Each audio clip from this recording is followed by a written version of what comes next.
बिस्मिल्लाहिर्रहमानिर्रहीम। अस्सलाम वालेकुम। मैं हुसैन इकबाल हूँ, आप मेरे यूट्यूब चैनल देख रहे हैं। तो जनाब अभी तक तो उस करारदाद को हज़म नहीं किया जा सका जो अमेरिका के ऐवान में जो है वो मंजूर हुई और पाकिस्तान के इंतखाबात पर एक बड़ा सवालिया निशान उठाया गया कि जनाब क्या पाकिस्तान के अंदर जो इंतखाबात हुए हैं वो साफ़ और शफ़ाफ थे। और उसके साथ साथ जो बुनियादी इंसानी हकूक़ की बात हुई, आज़ादी सहाफ़त की बात हुई, उसका जो असर है ना अभी वो ज़ाहिल नहीं हुआ। अभी उस पे चीखें उठ रही हैं पाकिस्तान की हुकूमत की जानिब से, और वो जो सारे लोग मिलके जिन्होंने वो सारा इलेक्शन का गंद डाला, उसका वज़न अपने सर पे उठाया, अभी तक वो उसका जवाब नहीं दे पाए। अब एक और चोट जो आज लगी है, वो लगी है अक़वाम मुत्तहिदा की जानिब से। अब बहुत से वर्किंग ग्रुप्स होते हैं जो अक़वाम मुत्तहिदा के साथ मिलकर काम करते हैं और वो तहकीकात करते हैं बहुत सी चीज़ों की। अब हर चीज़ पे तो आप उठ के ये नहीं कह सकते ना। अब अमेरिका को तो आपने ये कह दिया कि जनाब ये मुदाखलत है, पाकिस्तानी मामलात में मुदाखलत है, लेकिन अगर बात अक़वाम मुत्तहिदा से आए ना, फिर आप मुदाखलत, बैरूनी मुदाखलत की बात नहीं करते, क्योंकि अक़वाम मुत्तहिदा के अंदर जितने भी ममालिक हैं वो मेंबरान होते हैं और बहुत इम्पैक्ट होता है अक़वाम मुत्तहिदा की करारदादों का भी और उनकी रिपोर्टों का भी। तो एक वर्किंग ग्रुप जो अक़वाम मुत्तहिदा के साथ काम करता है, वो जो जबरी हरासत के हवाले से रिपोर्टें तैयार करता है या मालूमात जो है वो हासिल करता है। उन्होंने आज एक रिपोर्ट जारी की है और उस रिपोर्ट के अंदर उन्होंने पाकिस्तान के हवाले से जब बात की और इमरान खान साहब के हवाले से जब बात की, तो 28 सफ़हात पर मुश्तमिल ये रिपोर्ट है, जिसमें ये कहा गया कि इमरान खान की जो हरासत है या उनकी जो नज़रबंदी है, उसका जो है वो कोई कानूनी जवाज़ नहीं है और सवाए सियासी मकासद हासिल करने के और कोई उसका मकसद भी नहीं है। कोई वजह नहीं है कि इमरान खान साहब को जो है वो जेल में डाला जाए या जिस तरह उनको डाला गया उसका कोई कानूनी जवाज़ नहीं है।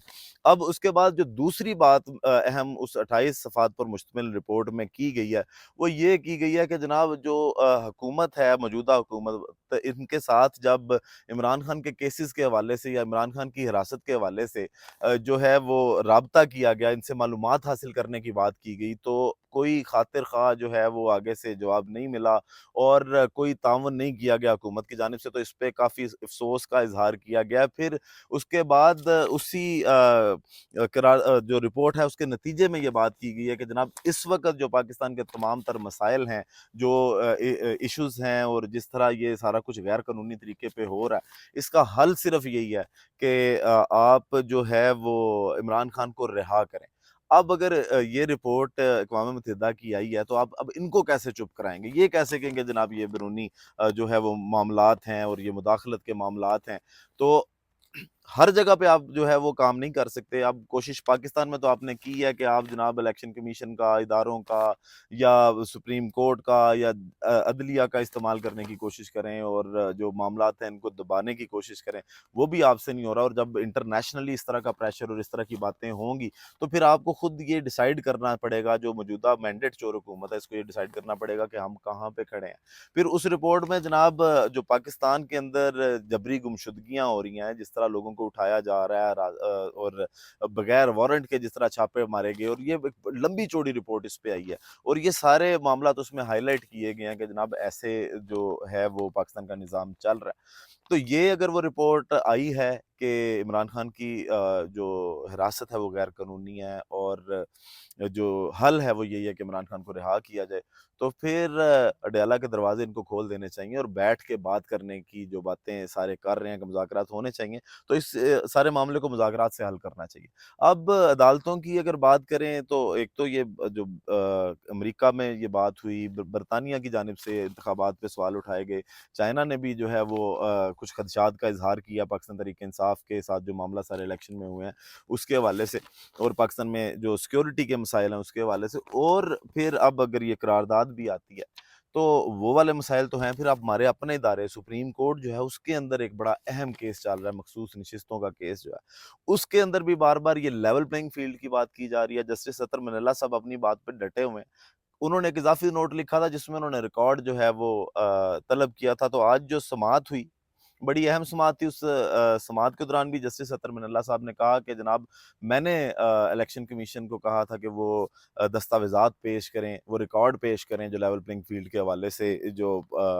आपके पास शिकायत आई और आपने उस पे क्या अमल दरामद किया या क्या उस उन शिकायत को दूर करने के लिए आपने जो है वो स्टेप्स लिए। तो उस पे जो इलेक्शन कमीशन के वकील हैं उन्होंने कहा कि जनाब नहीं, मैंने आपका वो इज़ाफ़ी नोट पढ़ा नहीं था, तो इसलिए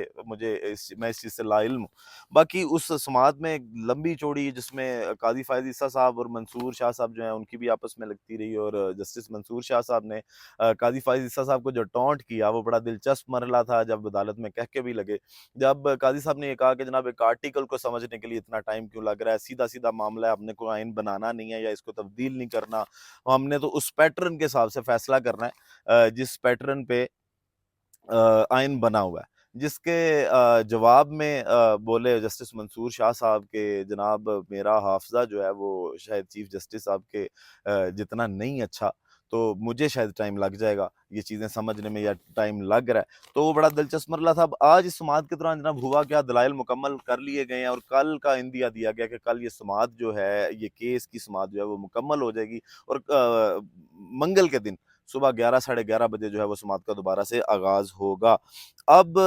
आज के दिन में जब दलाइल इलेक्शन कमीशन के वकील ने दे दिए, तो उसके बाद एक अजीब बात बड़ी जो कल तक जेयूआई फ़े जो है, वो ये बात करती रही कि हम चाहते हैं कि पाकिस्तान में दोबारा इंतखाबात करवाए जाएँ। फजलुर रहमान साहब ने खुद ये मुतालबा किया कि पाकिस्तान में के अंदर वोटर को क्योंकि महरूम रखा गया वोट के हक से, तो इंतखाबात जो है वो दोबारा होने चाहिए। लेकिन आज जब जेयूआई फ़े के वकील को कहा गया कि जनाब आप दलाइल देना चाहते हैं, तो उन्होंने कहा नहीं जी, हम इलेक्शन कमीशन की जो है वो दलाइल को अडॉप्ट करेंगे। तो ये एक बड़ी अजीब-सी बात थी कि आप एक तरफ तो इलेक्शन के ऊपर सवाल उठाते हैं, दूसरी तरफ आप इलेक्शन कमीशन के साथ बात भी करते हैं। तो मैंने कल भी कहा था मौलाना साहब की समझ नहीं आ रही कि वो किस तरफ को खेलना चाह रहे हैं और वो सड़क की कौन-सी साइड पे खड़े हैं। जिसके बाद जब मीडिया से गुफ्तगू भी की इसी हवाले से बैरिस्टर गौहर साहब ने, तो उन्होंने भी कहा कि जी मौलाना साहब की मर्ज़ी है, वो जिस तरह भी कहें और इससे कोई फ़र्क नहीं पड़ता कि वो इलेक्शन कमीशन के दलाइल के साथ खड़े हैं या नहीं खड़े। फिर जनाब बाकी जो हुकूमतें हैं जिसमें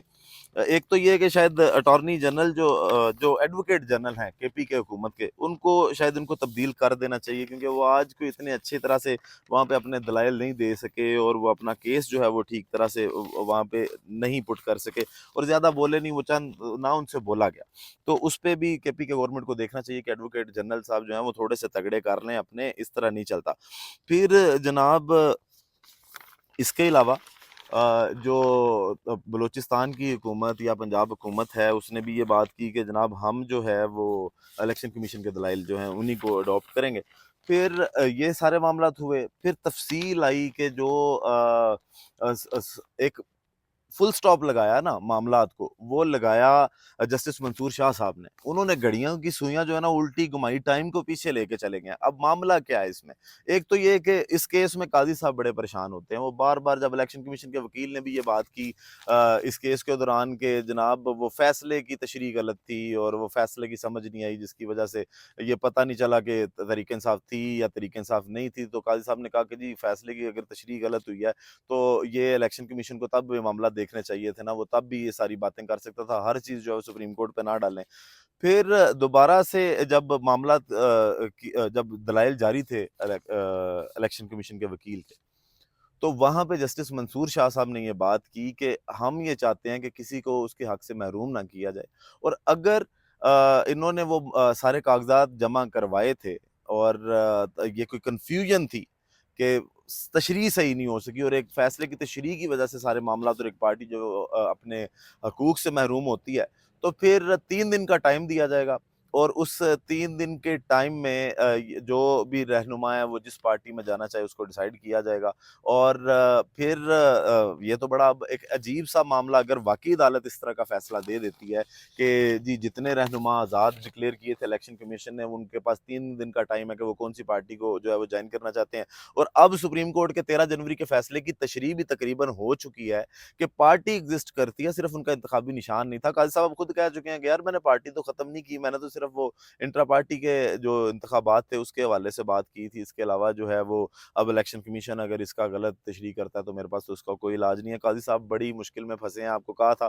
کہ یہ فیصلہ جو ہے وہ آپ کا دور دور تک جو ساتھ ہے وہ نہیں چھوڑے گا۔ پھر جناب قاضی صاحب نے یہ بھی کہا کہ اگر الیکشن کمیشن جو ہے اس نے کوئی غیر آئینی کام کیا ہے تو ہم اڑا کے رکھ دیں گے۔ تو قاضی صاحب جو ہے اب دیکھیں کیا فیصلہ آتا ہے کہ یہ ثابت ہوا ہے دلائل سے، کون سے جج کتنے مطمئن ہیں کہ الیکشن کمیشن نے کوئی غیر آئینی کام کیا یا نہیں کیا، اور قاضی صاحب کس طرح اڑاتے ہیں الیکشن کمیشن کو۔ اب جناب مزید اس کیس میں جسٹس جمال مندوخیل صاحب جو ہیں انہوں نے استفسار کیا کہ پہلی سماعت پر آپ نے کہا پی ٹی آئی کے ڈکلیریشن اور سرٹیفکیٹ جمع کروائے، الیکشن کمیشن کے ریکارڈ کے مطابق چند کاغذات میں دونوں چیزیں موجود نہیں ہیں، کون سا بیان درست ہے؟ بریسٹر گوہر صاحب نے کہا کہ امیدوار 2 فارم جمع کرا سکتا ہے، آزاد امیدوار اور تحریک انصاف کا جمع کرائے، الیکشن کمیشن ایک فارم لایا ہے، تحریک انصاف کے فارم بھی منگوائیں۔ یہ جناب بریسٹر گور صاحب نے کہا کہ یہ جو آپ کو کاغذات پرووائڈ کیے گئے ہیں نا یہ مکمل نہیں ہے، صرف وہ ایک فارم لے کے ہیں، یا دوسرے فارم جو ہے پاکستان تحریک انصاف سے جو ہے وہ بھی آپ لے سکتے ہیں۔ پھر جسٹس اطہر منیلا صاحب نے کہا کہ عدالتی فیصلے کی غلط تشریح کر کے کسی جماعت کو نااہل کرنا اصل سوال ہے۔ الیکشن کمیشن سے 2018 اور 2024 میں مخصوص نشستوں کی الاٹمنٹ کا فارمولہ اور دستاویزات طلب کر لی گئی ہیں، اور سپریم کورٹ کے فیصلے نے کسی جماعت کی رجسٹریشن ختم نہیں کی تھی۔ غلط تشریح سے الیکشن کمیشن کا پورا موقف خراب ہو جاتا ہے۔ میں نے الیکشن کمیشن سے اپنے نوٹ میں کچھ معلومات مانگی تھی، وہی بات کی انہوں نے کہا جی میں نے آپ کا اضافی نوٹ پوچھا ہی نہیں ہے۔ پھر جسٹس عائشہ ملک صاحبہ نے استفسار کیا کہ کیا گزشتہ انتخابات میں باب پارٹی کو خیبر پختونخوا میں مخصوص نشستیں کیسے دی گئی تھیں؟ الیکشن کمیشن نے اس معاملے پہ کہا کہ جناب تب جو ہے وہ قانون کے مطابق فیصلہ نہیں کیا گیا تھا الیکشن کمیشن کی جانب سے، اور اب جو ہے اپنے تمام فریقین کو سن کے یہ فیصلہ کیا۔ اب اس کے علاوہ پھر وہاں پہ یہ بھی بات ہوئی کہ اگر پچھلی بار 2018 میں بھی انٹرا پارٹی انتخابات نہیں کروائے تھے تو پھر تب کیسے مل گیا تھا انتخابی نشان پاکستان تحریک انصاف کو الیکشن کمیشن سے، یہ بھی سوال کیا گیا۔ پھر قاضی صاحب نے ایک اور بات کی کہ اگر اتنا پیچھے جائیں گے نا جی تو پھر معاملات خراب ہو جائیں گے، پھر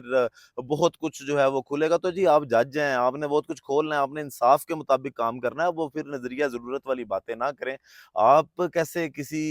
کے بارے میں یہ کہہ سکتے ہیں کہ جناب نہیں پھر تو بڑے مسائل ہو جائیں گے، پیچھے جانا آپ کو جتنا پیچھے جانا پڑتا ہے۔ قاضی صاحب اگر آپ بھٹو صاحب کے دور تک چلے گئے ہیں نا، آپ نے خود ہی اپنے امیج کو ٹھیک کرنے کے لیے بھٹو صاحب کا دور جو ہے اس کو کھولا ہے، تو یہ بھی اگر چیز وہاں پہ کھلتی ہے تو کہیں نہ کہیں پہ اس طرح کے ریمارکس قاضی صاحب کی جانب سے نہیں آنے چاہیے تھے۔ تو اب ریکارڈ جو ہے وہ طلب کر لیا گیا 2018 کا بھی کہ کس طرح جو ہے وہ نشستیں دی گئی تھیں، مخصوص نشستیں۔ اور پھر برسٹر گور صاحب نے بھی یہی بات کی ہے کہ اگر کسی بندے نے ووٹ حاصل ہی نہیں کیے، جنرل نشستیں اس نے حاصل ہی نہیں کی کسی پارٹی نے، تو ایک ایک نشست کی بنیاد پر، جنرل سیٹ کی بنیاد پر آپ کیسے کسی کو اتنی جو ہے وہ مخصوص نشستیں دے سکتے ہیں؟ باقی ویڈیو کا اختتام کرتے ہیں اسی دعا کے ساتھ کہ اللہ تعالیٰ پاکستان پر اپنی رحمت نازل کرے۔ پاکستان زندہ باد۔